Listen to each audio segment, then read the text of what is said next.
Senhor, santos, igreja amada, eleitos do Senhor.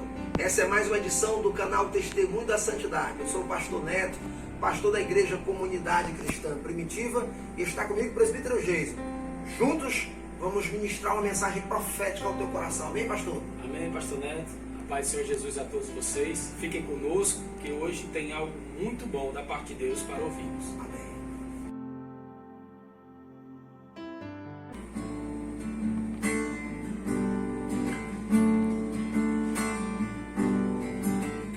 Quando brilha o sol, ou se a chuva vem, quando estou mal, ou então, se tudo está bem, quando dizes sim, quando dizes não, se ouço sua voz ou não, quando em silêncio está.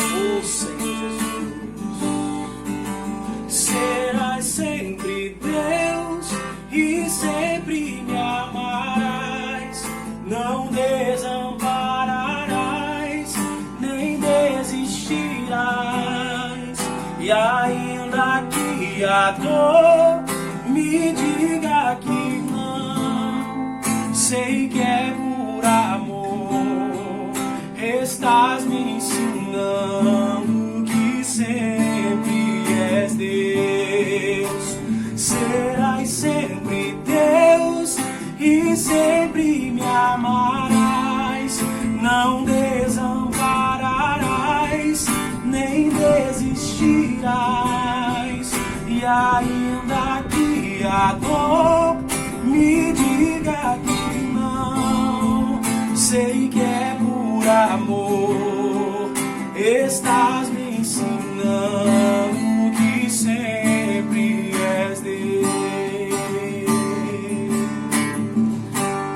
Ele sempre vai ser Deus, Ele sempre vai ser Senhor de nossas vidas, e não importa o que aconteça, Deus está no controle. Quando brilha o sol, ou se a chuva vem, quando estou mal, ou então, se tudo está bem, quando dizes sim, ou quando dizes não, se ouço sua voz ou não, quando em silêncio está. Quem sabe Deus está em silêncio aí, mas saiba que Ele está cuidando da sua vida, Ele está preparando o seu amanhã, porque Ele sempre vai ser Deus.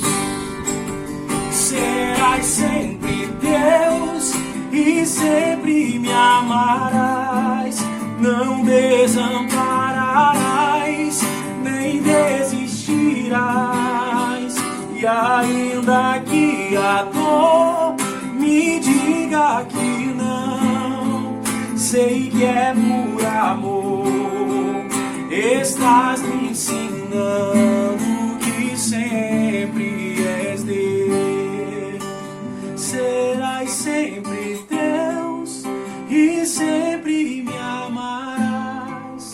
Receba o amor de Deus na sua vida, onde você estiver.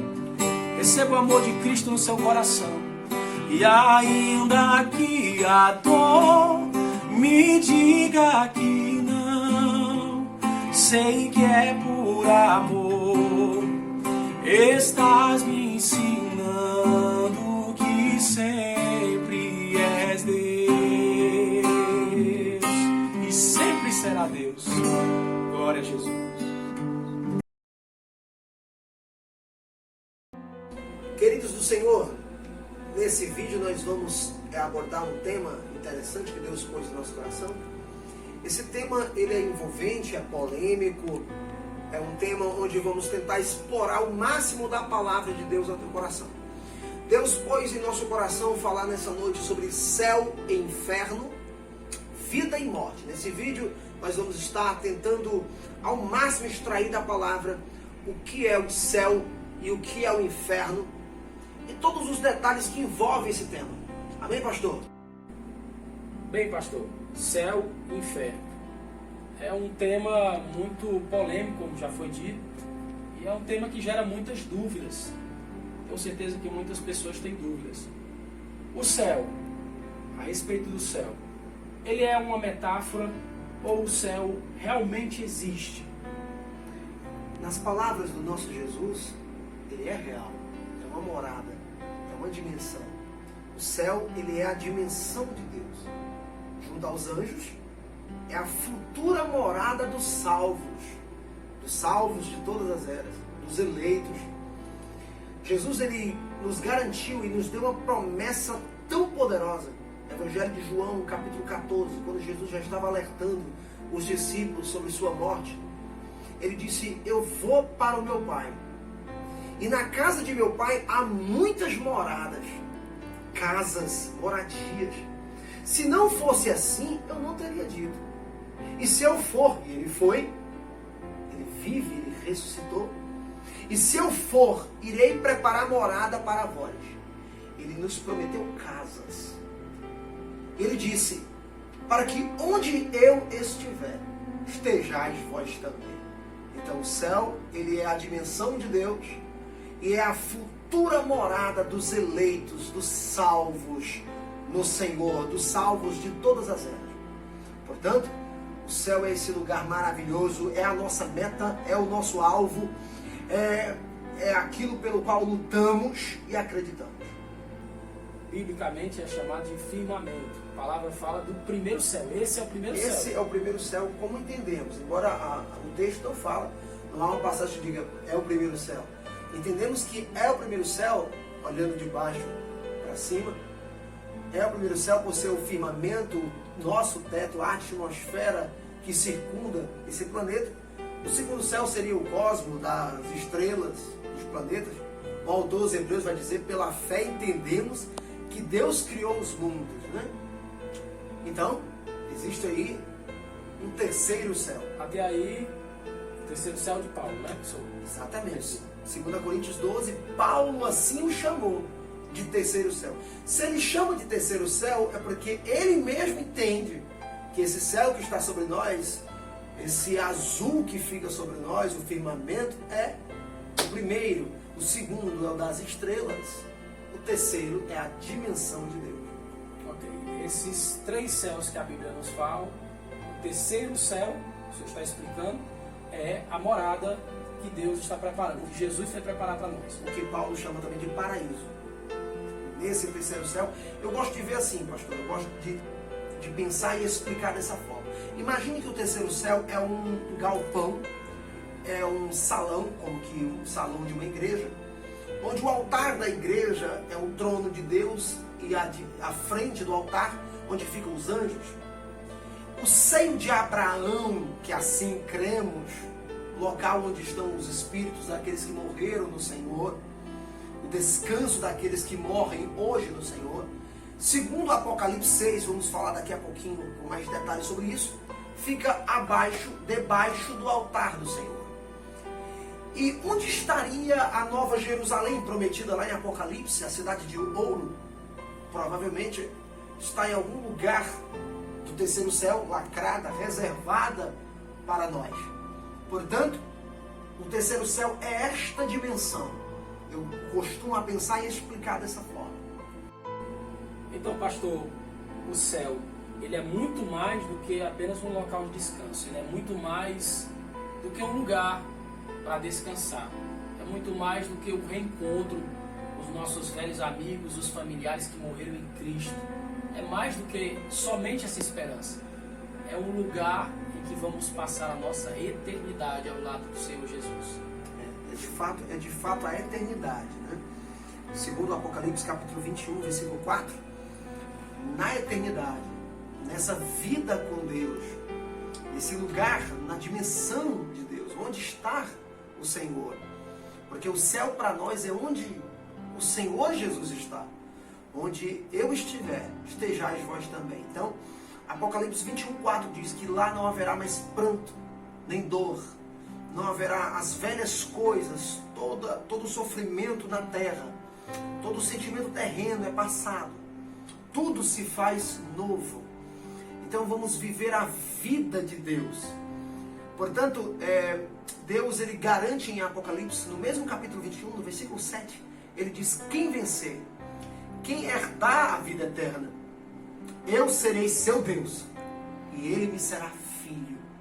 É uma promessa maravilhosa, a qual por ela lutaremos. O que vencer, a Bíblia está dizendo, é o que perseverar, né? É o que se guardar manter a sua fiel fé. até a morte. É o que até a morte manter os mandamentos. É aquele que triunfar sobre o pecado e a morte. Aquele que conseguir triunfar sobre o pecado e a morte, vivenciando a palavra de Deus. Este é o vencedor. Este é o verdadeiro campeão. Então Deus ele garante, ele dá essa promessa: eu vos serei Deus, eu serei para este Deus e ele me será filho. Então tudo que passamos aqui não se compara com a glória que Deus tem para nós. Pastor, agora nós vamos do céu para o inferno. Brincadeiras à parte, nós vamos falar agora sobre o inferno. Pastor, o inferno é esse lugar espiritual que nós cremos e que muitos temem, algo aterrorizante para muitos, ou é apenas a simbologia da sepultura, da cova? O próprio Jesus foi quem revelou a literalidade deste lugar, como um lugar espiritual de tormento para os espíritos daqueles que morreram sem a salvação. No Velho Testamento não é esclarecido isso. Jesus, ele nos deu essa revelação. Até porque as verdades que hoje cremos, como disse o apóstolo Paulo, no Velho Testamento, na antiga aliança, toda a verdade era oculta em mistérios. Mas em Cristo, na plenitude dos tempos, toda a verdade foi revelada. Então, foi Jesus quem explicou o inferno como este lugar espiritual que cremos. Um lugar que existe pós a morte. Quando o pecador morre sem a salvação, então ele está em agonia, em tormento, um tormento consciente. Mas para alguns cristãos, há uma gama de teólogos que creem que o inferno ele é apenas a representação da sepultura, a cova. Que o inferno significa, em sua definição, sepultura. Então, existe aí uma complexidade teológica, porque nós temos que analisar a palavra inferno, tanto no hebraico como no grego, e entender quando as referências que mencionam o inferno como sendo sepultura, a cova, o estado final do corpo, para onde vai o corpo, ou um lugar espiritual. O senhor está querendo dizer que tem duas linhas de pensamento, é isso? Exatamente. Alguns creem que vão para esse lugar de sofrimento, esse lugar de tormenta, e outros apenas creem que quando se morre, vai para a sepultura, vai para o chão e lá fica descansando até o dia do Senhor, até o dia do julgamento. Exatamente. Para esses que pensam assim, o inferno ele é apenas a sepultura. Nas passagens que falam de inferno, não é um lugar espiritual, e sim a sepultura do corpo. Interessante. E para estes, quem morre, seja justo ou ímpio, ele fica num estado profundo de sono. Ou seja, todos que morrem, segundo esse conceito, sendo justo ou ímpio, eles estão num sono profundo. Entre a morte e a ressurreição, entre a morte e o julgamento, eles estão em um sono profundo, o que a teologia chama de estado intermediário. O estado intermediário, ele é um intervalo entre a morte e a ressurreição do corpo. Então, segundo esse conceito, não existe um lugar espiritual aterrorizante onde os demônios estão oprimindo aqueles que morreram em pecado. Segundo estes, o inferno é apenas a sepultura. Para nós, segundo o nosso pensamento, conforme eu creio e boa parte dos evangélicos, cremos no inferno como um lugar espiritual, porque o próprio Jesus nos revelou. Agora há pouco o senhor falou sobre a questão do hebraico, do grego, a definição da palavra inferno. Na Bíblia Sagrada, ela nos mostra 4 definições da palavra inferno. Grego, hebraico. Eu gostaria que o senhor explicasse pouco aqui das 4 para nós, direitinho. A primeira é Sheol. A Bíblia fala no hebraico Sheol. Isso. Quando nós observamos, analisamos a palavra Sheol em hebraico, não existe nenhum versículo no Velho Testamento. O Velho Testamento foi escrito em hebraico. E na definição hebraica para inferno é Sheol. E todos os versos, todas as referências que mencionam a palavra Sheol no Velho Testamento, não mencionam como um lugar espiritual, no qual cremos hoje, que Jesus revelou. No hebraico, quando é mencionado Sheol, é mencionado sepultura. Toda vez que você encontra a palavra inferno, que no caso é definida como Sheol em hebraico, nas referências faz alusão à sepultura, à cova, ao local do corpo, onde se enterra o corpo. Por exemplo, algumas passagens conhecidas, Jacó, quando está lamentando pela morte de José, quando os irmãos estão dizendo que José foi à cova, foi morto por um animal e tal, Jacó chega a dizer que em seu sofrimento que desceria à cova, desceria ao Sheol, morreria também, iria à cova também com seu filho. Lá na frente, no capítulo 43, quando os irmãos querem levar Benjamim ao Egito, por pedido de José, Jacó nega, porque se perdesse Benjamim também, ele desceria à cova, ao Sheol. Ou seja, ele também morreria junto com Benjamim. Então, o Sheol aí é sepultura. Você vê 1 Samuel, capítulo 2, no versículo 6, Samuel diz, olha, Deus é aquele que lhe dá a vida e é aquele que tira a vida. E ele é poderoso para fazer que a vida retorne da sepultura, ou seja, do Sheol.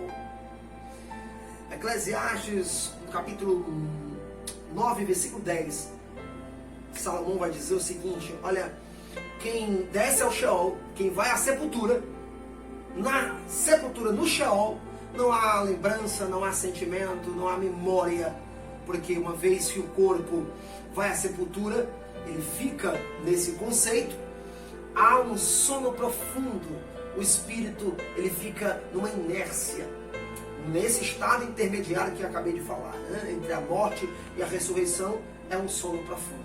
Então aí é a base, talvez seja a base da teoria, da linha de pensamento. Exatamente, porque quem crê assim, quem crê nesse conceito que eu acabei de falar, o Hades, a palavra inferno no Novo Testamento, em grego é Hades, para estes é o mesmo conceito, também é sepultura, não é um lugar espiritual.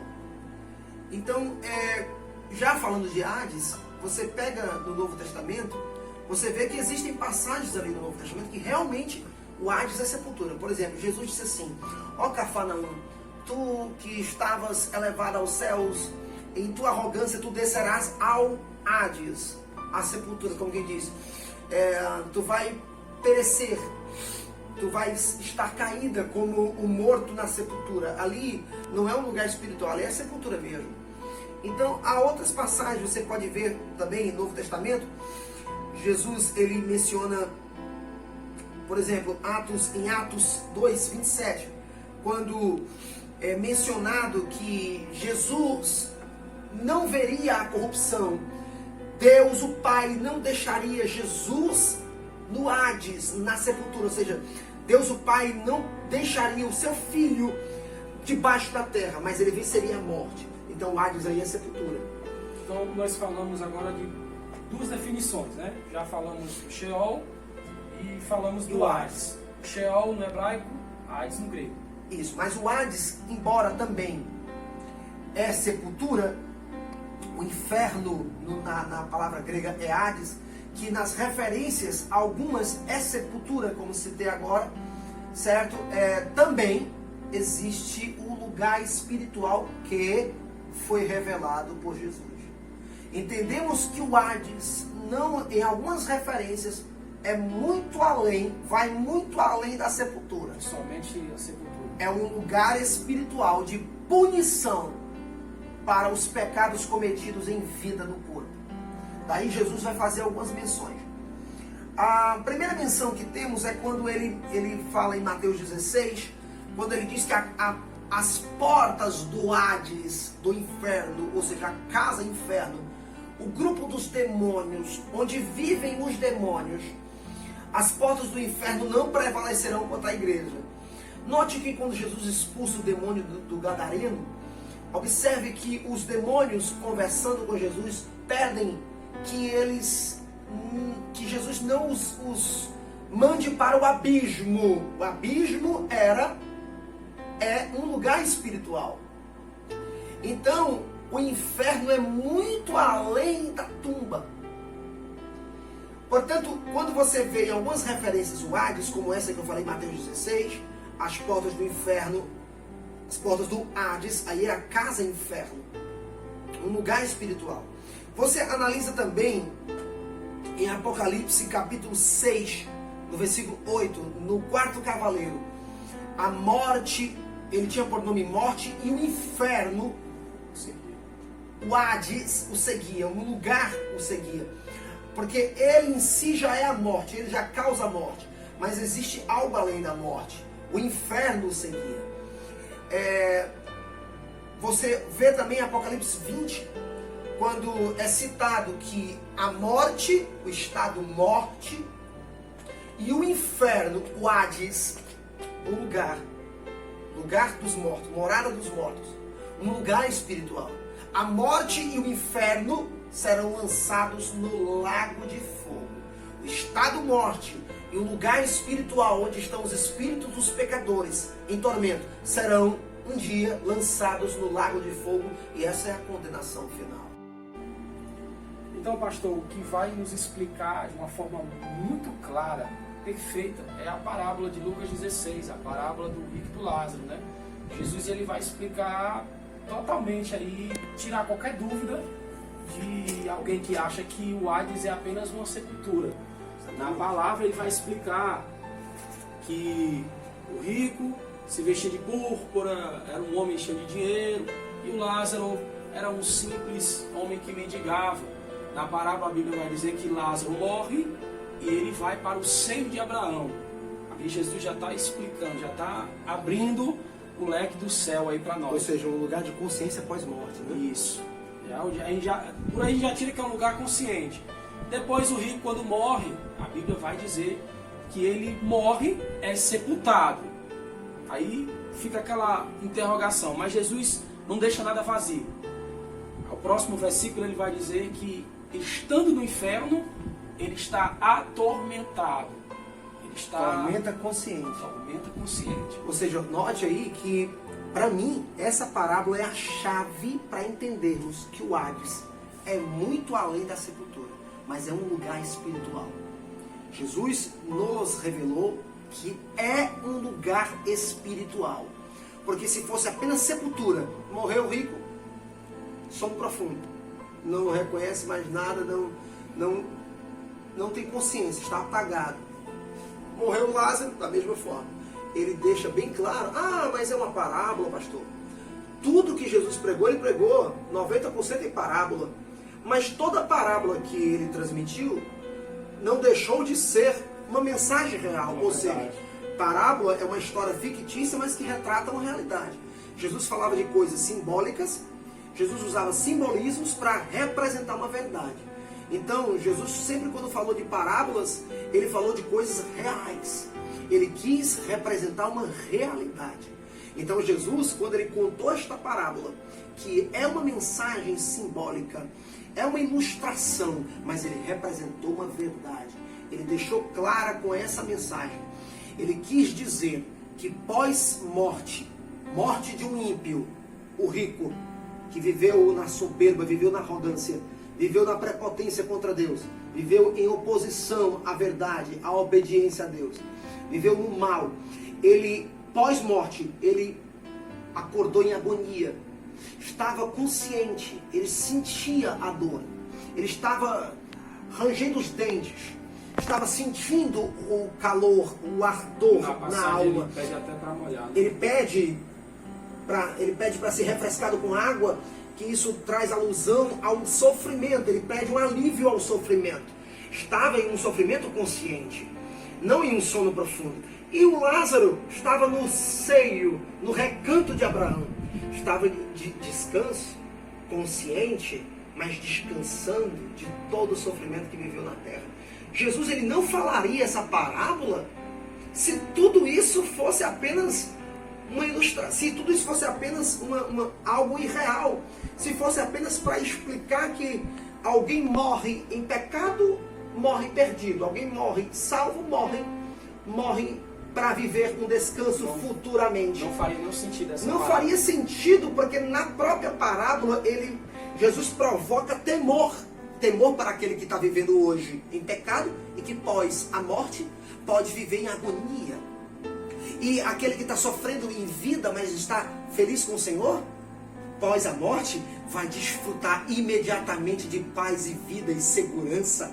Portanto, é tanto que na parábola, o rico, ele olha para o pai Abraão e para Lázaro e diz, olha, manda Lázaro voltar à terra e avisar meus irmãos, eu tenho 5 irmãos. Ele se lembra do que perdeu, ele se lembra do que pode acontecer, embora há alguém que conteste, mas quem morre não tem lembrança de nada, quem morre não entra em contato com os vivos, não se interage com os vivos, mas obviamente ele não perde a memória, porque se perdemos a memória, então não faz sentido um dia sermos julgados. Então ele lembra dos irmãos que estão em vida, então ele diz na parábola, olha, mande que Lázaro volte e avise meus irmãos, porque eu tenho 5 irmãos, eles podem vir para cá. E aí Jesus dá uma mensagem tremenda e diz, olha, não precisa de espiritismo, não precisa de reencarnação, não precisa que um espírito volte à vida, não precisa que um morto volte à vida para avisar os vivos de que existe o inferno. Eles têm a lei e os profetas, eles têm Moisés e os profetas. A lei e os profetas apontaram para Jesus. Então Jesus disse na parábola que leiam. A partir do momento que você estuda a Bíblia, você vê como é real o céu e o inferno. Daí você passa a temer. Jesus, ele provocou temor naquele que escutou e escuta essa parábola. Portanto, essa parábola para mim é a chave para entendermos que o Hades é mais do que a sepultura, mas é um lugar espiritual pós a tumba, tanto para justo como para ímpio. O rico ficou em tormento consciente e o Lázaro ficou em descanso consciente. Ambos estavam separados por um abismo. Daí você olha para a parábola e você analisa, imagine aí um quadro. Você vê o rico está em tormento num lugar aqui de fogo, de ardor. O Lázaro está no seio de Abraão, ambos separados, e existe um abismo que se separa. Muito interessante na parábola que ele diz, nem você pode passar para cá, nem ele pode ir para lá. Como quem diz, uma vez que morreu condenado, não consegue mais ser salvo. Uma vez que morreu salvo, está livre de ser condenado. Então isso é uma mensagem profunda. E quando você olha para esse cenário, você entende o que é o Hades. O Hades é esse mundo, é esse lugar invisível pós-tumba, onde tem um lugar de tormento, separado por um abismo, que vamos já falar dele, que a Bíblia chama de Tártaro, é a outra definição para o inferno. Você vê o lugar de tormento, o Tártaro, o abismo e o seio de Abraão. Você poderia me perguntar, né? E eu sei que passa isso pela cabeça de quem está nos assistindo, que onde está o Hades? Está nas regiões mais baixas da terra, como diz a Bíblia? Acreditamos que sim. E o seio de Abraão está também nas regiões mais baixas da terra? Isso é algo que vamos pensar agora, né? Quando você olha para esse quadro, lugar de tormento, seio de Abraão, abismo separando, você procura na Bíblia mais respostas para isso, fora a parábola que Jesus citou.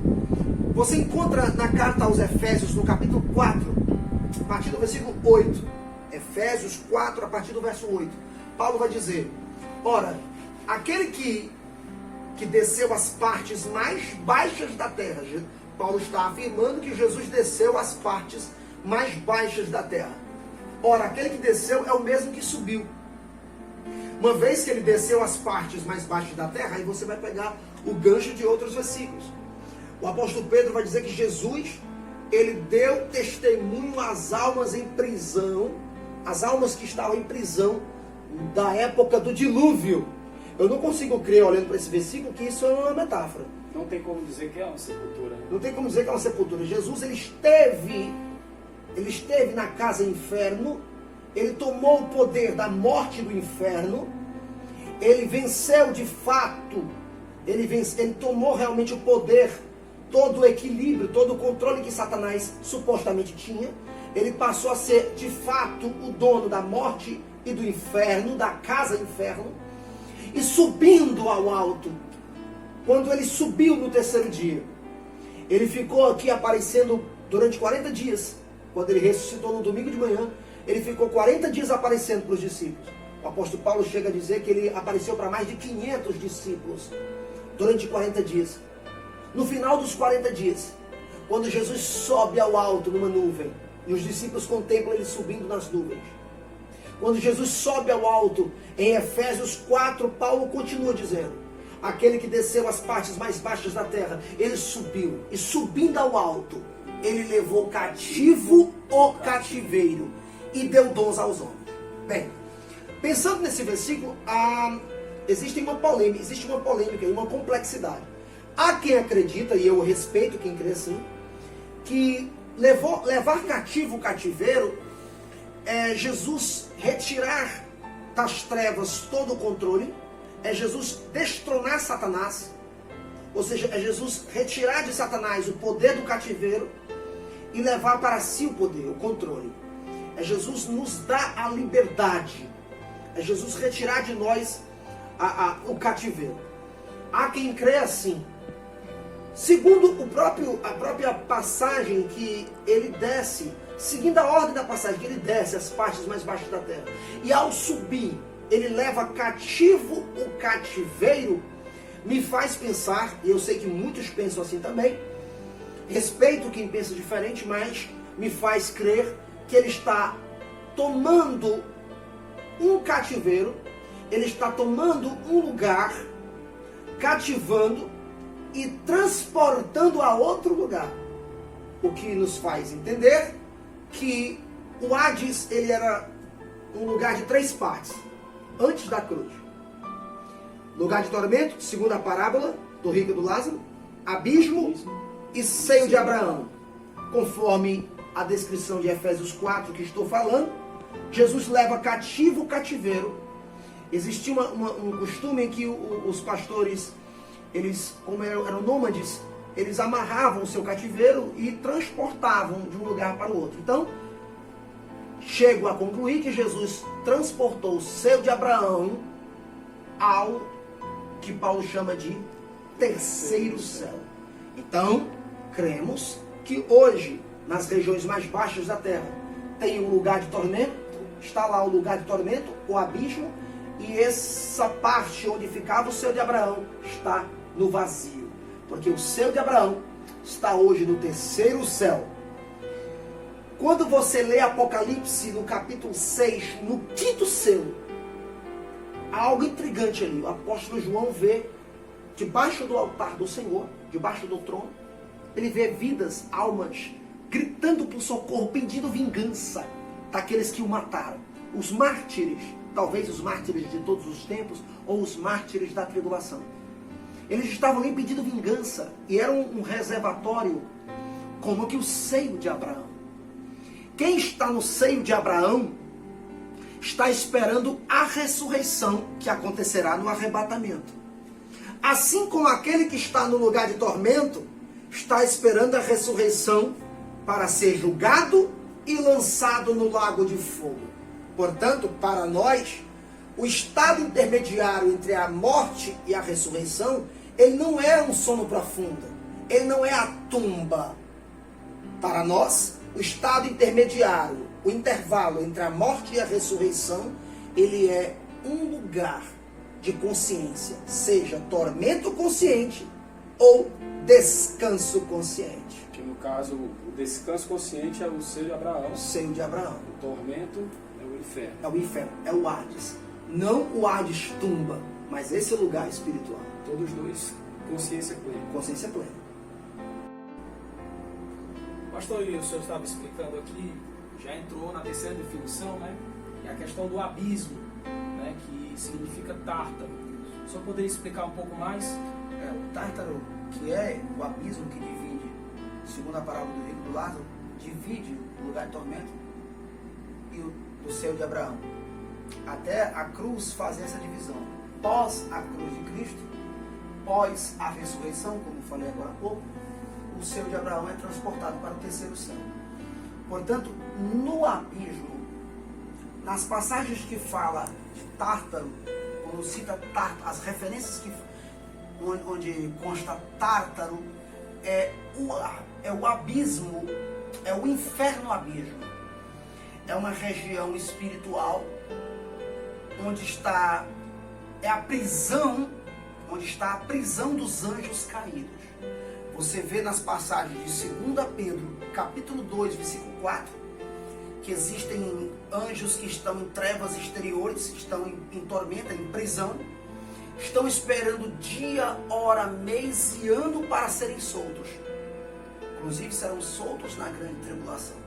Judas também confirma o que Pedro fala em Judas, versículo 6, que eles estão também aguardando dia, hora, mês e ano. São anjos, são espíritos que estão aprisionados em correntes eternas, estão no Tártaro. Em Apocalipse 9, no versículo 1 em diante, diz que um anjo estava com a chave do Tártaro, do poço do abismo. O Tártaro é o profundo do abismo. Então o anjo estava com a chave do Tártaro e ele desce, abre o abismo e do abismo saem legiões de demônios. Na passagem de Apocalipse 9 está descrito assim. E você ainda vê quando Deus ordena, solta os 4 anjos que estão presos ao grande rio Eufrates. Você vê também a mesma expressão, Tártaro. Portanto, toda vez que a Bíblia menciona o abismo no Novo Testamento, não é Hades, e sim Tártaro, que no caso é as profundezas do abismo, onde estão estes anjos caídos. E a quarta definição para o inferno é uma palavra interessante que vale a pena nós pensarmos aqui, é Geena ou Geena em hebraico. Você vê no Novo Testamento essa palavra sendo usada para definir o lago de fogo.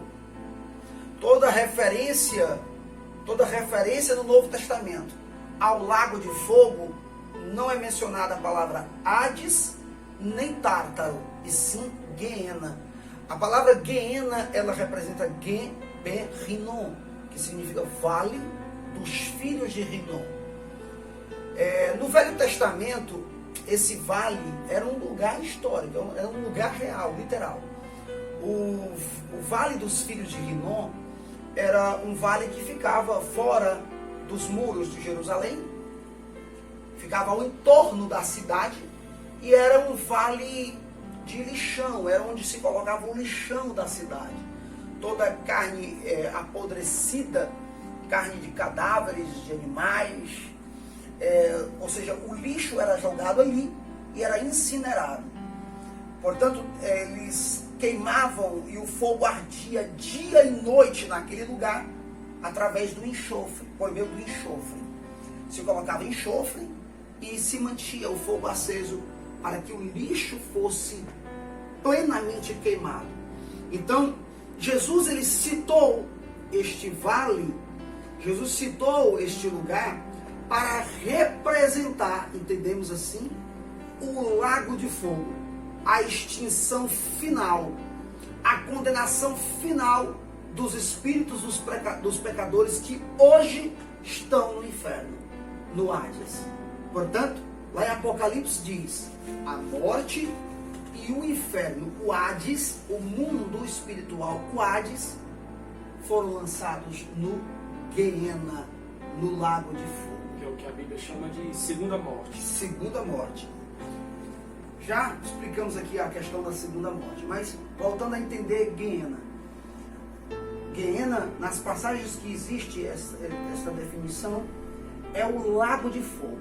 Por exemplo, Jesus disse, se o teu olho te escandaliza em vida, arranca teu olho. Porque é melhor você entrar no céu sem um olho, do que tendo 2 olhos e ser lançado no Guiena. Ou seja, ser condenado eternamente.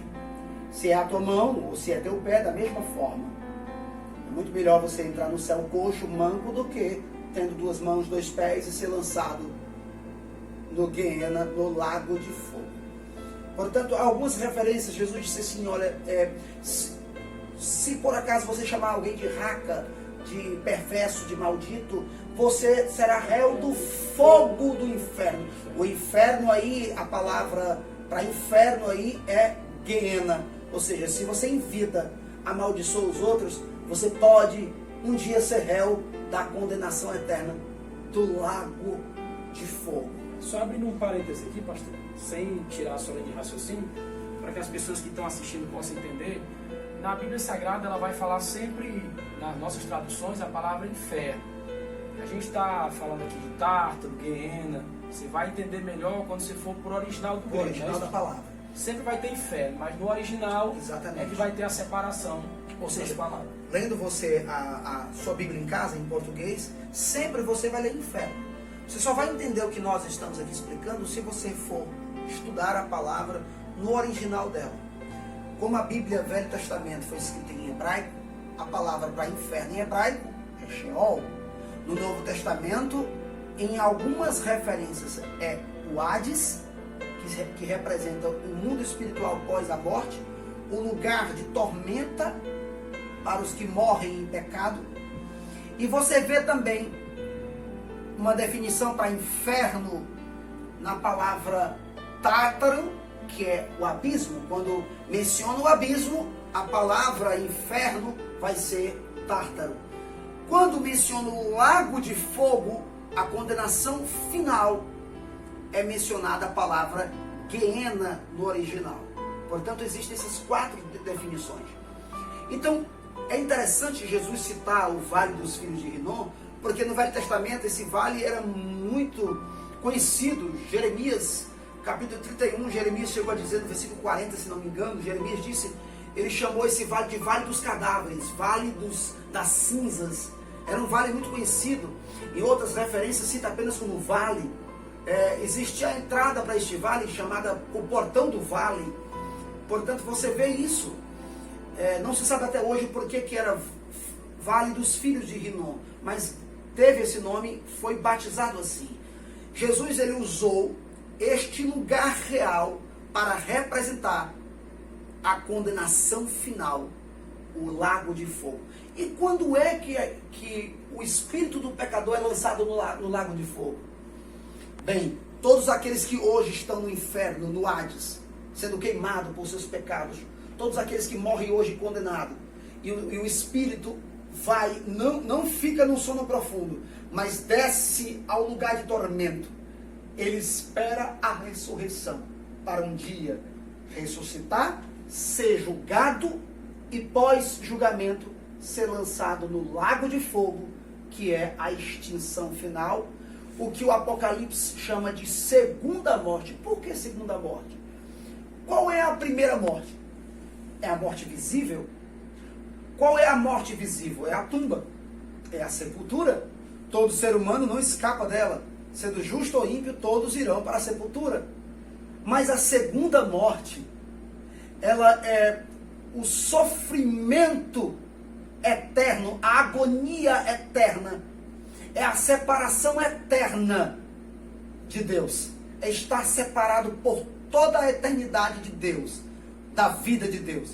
E isso sofrerá aqueles que fisicamente morrerem sem a salvação em Jesus. Uma vez que você morre sem a salvação em Jesus, você vai sofrer essa segunda morte. Você estará separado de Deus para sempre. Por isso que em Apocalipse há uma promessa, que aquele que morre no Senhor não sofrerá a segunda morte. Por quê? Jesus disse, quem crê em mim, ainda que morra, ainda que sofra a primeira morte, que todos vão sofrer, ainda que morra, viverá. Ou seja, nós que cremos em Jesus, podemos morrer fisicamente, podemos sofrer a pior das mortes físicas, mas viveremos por toda a eternidade, porque estaremos na presença de Deus. Então, quem sofre a segunda morte? Quem morre em condenação. Quem hoje morre em condenação e vai ao Hades. E do Hades, no dia do julgamento, pós-julgamento, será lançado no lago de fogo. E esta é a segunda morte, a separação eterna entre Deus e o homem. Por isso, meus amados, a palavra de Deus está sendo exposta para você que está assistindo. Jesus está falando com você. Tiago, capítulo 4, versículo 14, vai dizer: não sabeis como será o amanhã. A vossa vida é como uma fumaça, um vapor, que logo vai embora. Estamos vivendo dias de crise. Precisamos de Deus. E hoje você está com a escolha na sua mão. Se você quer passar a eternidade com o Senhor, em alegria, em vida eterna, ou se quer passar a eternidade no inferno. Você pode escolher, mas enquanto tem vida. Não é isso, pastor Neto? Isso, enquanto temos um ar que respira, enquanto temos um coração que pulsa, então, enquanto temos a vida em nossas mãos, nós temos a condição de por nossas escolhas, determinar o nosso futuro. Pelos meus feitos, se eu plantar o bem, eu irei colher o bem. Se eu plantar o mal, eu irei colher o mal. Portanto, eu preciso aproveitar a oportunidade de vida. Enquanto a vida é a esperança. O dia da salvação chama-se hoje, porque o amanhã não me pertence. O que está em meu poder é o presente. Então eu devo agora decidir minha vida com Deus, porque amanhã pode ser tarde. Portanto, enquanto eu tenho aqui vida, eu tenho que decidir entregar minha vida a Jesus e ter Jesus como dono dela, como salvador de meu espírito. Eu termino aqui, pastor Jason, me lembrando do ladrão da cruz. O ladrão da cruz, ele não tinha mais esperança. Todos que estavam vendo o ladrão da cruz que foi salvo, estavam ali a menear a cabeça e a blasfemar e a ridicularizar aquele homem.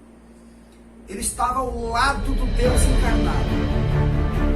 E ele, ao contrário do outro ladrão, ele teve fé, ele acreditou que Jesus, aquele homem no madeiro, aquele que estava no meio, era um profeta, era o Salvador. Talvez ele já tinha ouvido falar da fama de Jesus.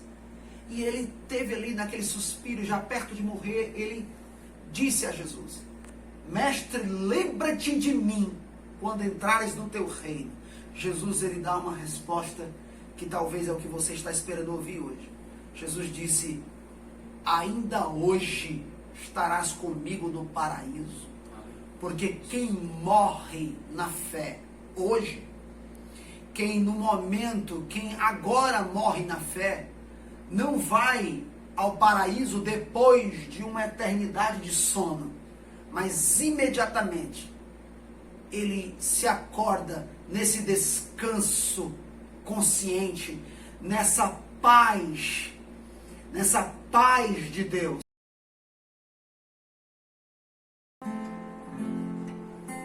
Meus olhos tão cansados e marcados pela dor, não me importava mais a vida sem qualquer valor, humilhado em uma cruz, vendo o ódio em cada olhar, só queria ter mais uma chance de recomeçar. Tentei num grande esforço contemplar na outra cruz quem era aquele homem Jesus, que comigo divide ali solidão, vergonha e dor, porque tantos lhe odiavam e outros lhe davam amor.